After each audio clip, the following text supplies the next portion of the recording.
you have terrorism in different parts of the world, but there's no part of the world where a country uses it consciously, deliberately, as a large-scale industry against its neighbor. So for me, the issue is not, do you talk to them, don't you talk to them? Of course, I mean, everybody wants to talk to the neighbor. The issue is, how do I talk to a country that is conducting terrorism, and which frankly, I would say follows a policy of implausible deniability. That, they do it, they kind of pretend they don't do it, they know that that pretense is not serious, but yet they do it. So how do you address that? I think it's a huge challenge for us. Pre-August 5, uh, please remember this. Pre-August 5, Kashmir was in a mess. I mean, the difficulties in Kashmir have not started on August 5. August 5 is supposed to be a way of dealing with those difficulties. So the choices were, either you continue what was clearly not working, or you tried something very different. And I think the decision was to try something very different. So our expectation today is, by doing away with what was a temporary provision, what was meant as a bridge but became a barrier, that we will be able to push investments, economic activities into Kashmir, that we will be able to, frankly, change the economic landscape, change the social landscape. Now, we realize it's not a easy exercise, because there are deep vested interests which will resist it.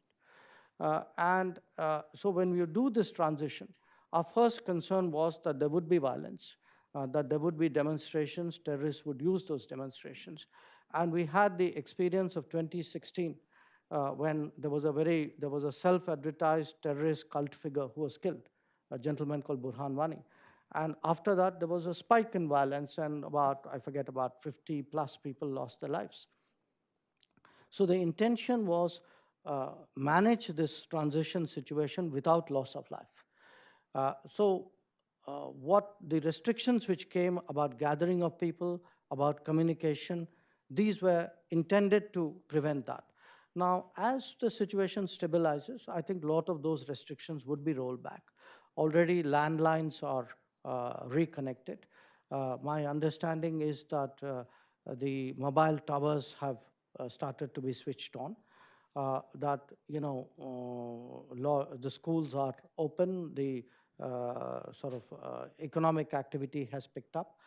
A particular effort is being made to keep the supplies at normal in the state, so there's no shortage of food or medicine or supplies. For us, the primary concern would be to prevent loss of life.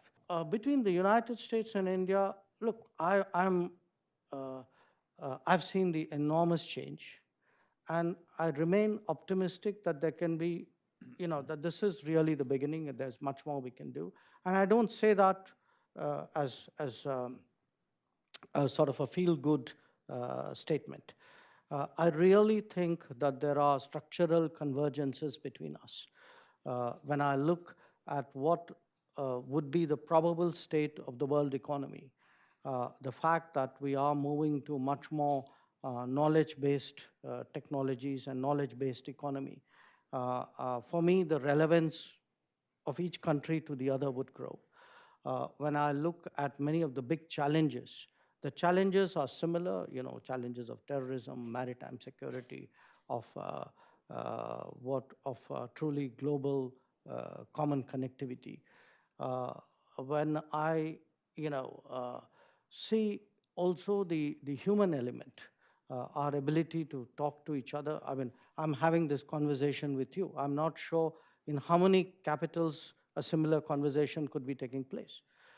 For me, the human element is not unimportant, and if any of you think it is, you should have been in Houston with me at Howdy Modi, and you would have got the message. So I do think that there is a lot that we have going for each other, but it needs to be tempered by realistic expectations, by a sense on both sides that neither would automatically and unthinkingly underwrite the position of the other. Yes. And therefore, it is important to have those good conversations and deep understandings of each other. And the rise of China is really the first rise of a potentially global power. The last time we saw such a rise, it was masked by the Second World War. So when the Second World War ended, suddenly people found that they actually had, they had one global power, the United States, but they had the second as well, the Soviet Union. So this time around, there isn't a masking. It is a very visible rise, and that will have its consequences.